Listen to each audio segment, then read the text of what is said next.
Hey viewers, welcome back to my channel. আশা করি আপনারা সবাই ভালো আছেন।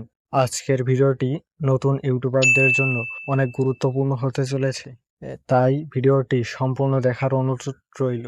আজকের ভিডিওতে এমন কিছু টিপস শেয়ার করব যেগুলো মেনে চললে আপনার ইউটিউব চ্যানেল কখনো ডিলিট হবে না। বন্ধুরা, আপনি নিজের অজান্তেই এমন কিছু কাজ করছেন যার কারণে আপনার ইউটিউব চ্যানেল ধীরে ধীরে ডিলিট হয়ে যাচ্ছে।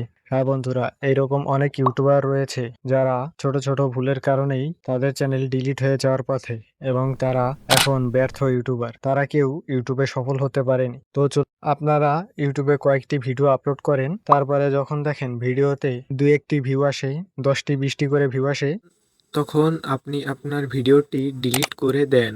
বা কোনো ভিডিও ডিলিট করা যাবে না। আপনার যদি কোনো ভিডিও পছন্দ না হয়, ভালো না লাগে, বা ভিডিওতে যদি কোনো সমস্যা থাকে, সেগুলোকে আপনি প্রাইভেট করে রাখবেন। এতে আপনার চ্যানেলের ভিডিওগুলো অন্য কেউ দেখবে না। প্রাইভেট করা ভিডিওগুলো অন্য কেউ আর দেখতে পাবে না। আপনার যখন ইউটিউব চ্যানেল বড় হবে তখন আপনি সেই ভিডিওগুলোকে ডিলিট করবেন।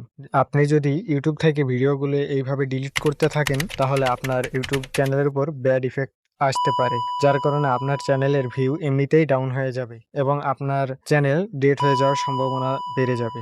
তাছাড়া আপনারা আরও একটি কমন ভুল করেন, আপনি কয়েকদিন একটা ক্যাটাগরিতে ভিডিও আপলোড করেন, যখন দেখেন ভিডিওতে ভিউ আসে না, তখন আপনি তাড়াতাড়ি করে ভিডিওর ক্যাটাগরি চেঞ্জ করে দেন। এরকম যদি আপনি ক্যাটাগরি চেঞ্জ করতে থাকেন, তাহলে আপনার চ্যানেল কোনোদিনও গ্রো করতে পারবেন না। আগে আপনাকে ইউটিউবকে বুঝতে সময় দিতে হবে আপনি কোন ক্যাটাগরির ভিডিও আপলোড করেন। তারপরে ইউটিউব আপনার ভিডিওগুলোকে সেই সমস্ত অডিয়েন্সের কাছে পাঠায় যারা আপনার ক্যাটাগরির ভিডিও দেখতে পছন্দ করে।